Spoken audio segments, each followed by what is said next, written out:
దివ్య సముఖ్యమునకు తిరుపతి జిల్లా AR head constable అయిన ఎన్ మదన్ రెడ్డి అనే నేను తమరికి తప్పనిసరి పరిస్థితుల్లో నమస్కరించి వ్రాసుకుంటున్న విన్నపం. ఒక రాష్ట్ర డీజీపీకి ఒక హెడ్ కానిస్టేబుల్ గారు తన బాధను వెళ్ళగక్కుతూ తన బాధను వ్యక్తపరుస్తూ ఒక లేఖ రాశారు. ఆర్య, నన్ను విజయవాడ సిట్ సార్ వాళ్ళు రమ్మంటే వెళ్ళాను. వెళ్ళిన మొదటి రోజు సిట్ వారు చెప్పినట్టు వ్రాసి సంతకాలు చేయమన్నారు. వారికి సార్ నేను సాక్షిగా వచ్చాను, వాస్తవాలు చెబుతాను, వాస్తవాలు వ్రాస్తాను అని చెప్పాను. అందుకు వాళ్ళు చాలా కోపంతో నన్ను చాలా అసభ్యంగా తిడుతూ నీకన్నా ముందు విచారణకు వచ్చిన గిరి అనే కానిస్టేబుల్ మేము చెప్పినట్టు రాసి సంతకాలు పెట్టాడు, మేము చెప్పమన్నట్టు వీడియో రికార్డింగ్లోనూ చెప్పాడు, వాడు గిరి మా మాట విన్నాడు కదా, నీకేంటి రోగం అంటూ తిట్టారు సార్. నేను కూడా జరిగినది జరిగినట్టు ఉన్నది ఉన్నట్లు చెప్పడానికి సిద్ధంగా ఉన్నా సార్ అని చెప్పాను. మొదటి రోజు 10 గంటల పాటు ఒకరు మారిస్తే ఒకరు నన్ను మానసికంగా శారీరకంగా హింసించారు సార్. వాళ్లకు అవాస్తవాలు చెప్పే ధైర్యం నాకు లేదు సార్.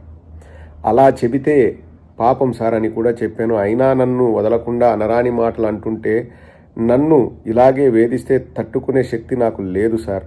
ఇలాగే వేధిస్తే నాకు ఏదైనా జరిగితే మీదే బాధ్యత అని సిట్ అధికారులకు అందరి సమక్షంలోనే చెప్పాను సార్. ఆ రోజు పంపించేసి రేపురా యూనిఫామ్ తీసేసిరా అని చెప్పారు సార్. సిట్ సార్ వాళ్ళు చెప్పినట్టు రెండో రోజు కూడా వచ్చాను సార్.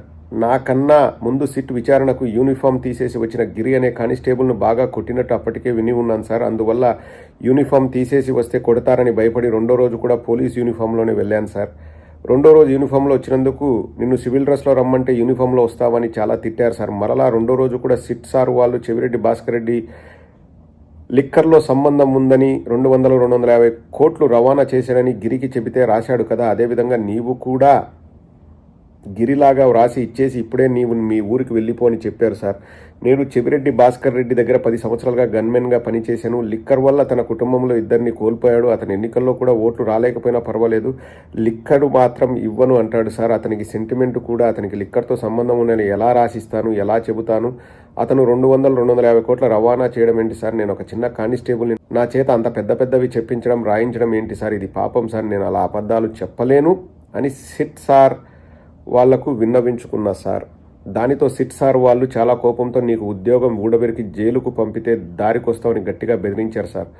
నాకు ఉద్యోగం పోయినా పర్వాలేదు, జైలుకైనా పోతాను కానీ తప్పుడు స్టేట్మెంట్ మాత్రం ఇవ్వలేను అని చెప్పాను సార్.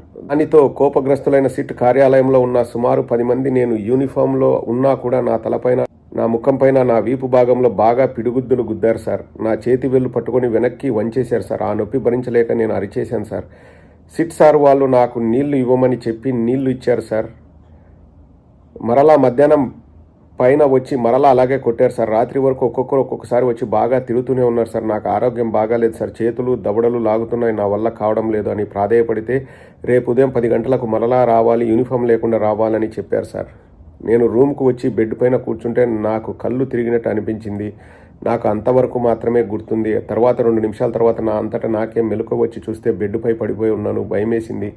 వెంటనే దగ్గరలో విజయవాడలో ఉన్న మణిపాల్ ఆసుపత్రికి వెళ్ళాను. ఆ ఆసుపత్రి వాళ్ళు నన్ను ఆసుపత్రిలో అడ్మిట్ చేసి కార్డియాలజీ మరియు న్యూరలాజికల్గా నిన్ను పరీక్ష చేయాలి, నీవు బాగా ఆందోళనలో ఉన్నట్టున్నావు, నీకు మందులు ఇస్తున్నాం, వేసుకో, తర్వాత అన్ని పరీక్షలు చేద్దామని అడ్మిట్ చేశారు. గత 3 రోజులుగా మణిపాల్ ఆసుపత్రిలోనే ఉన్నా సార్. మిమ్మల్ని ప్రాధేయపడుతున్నా, నేను ఒంటరిగా సిట్ సార్ వాళ్ళ దగ్గరికి వెళ్ళలేను సార్. ఆ దెబ్బలు తట్టుకునే శక్తి, ఆరోగ్యం నాకు లేదు సార్. నాకు ఉద్యోగం లేకపోయినా పర్వాలేదు సార్, కూలీనాలి చేసుకొని పశువులు మేపుకొనైనా నా భార్య పిల్లల్ని పోషించుకుంటాను సార్.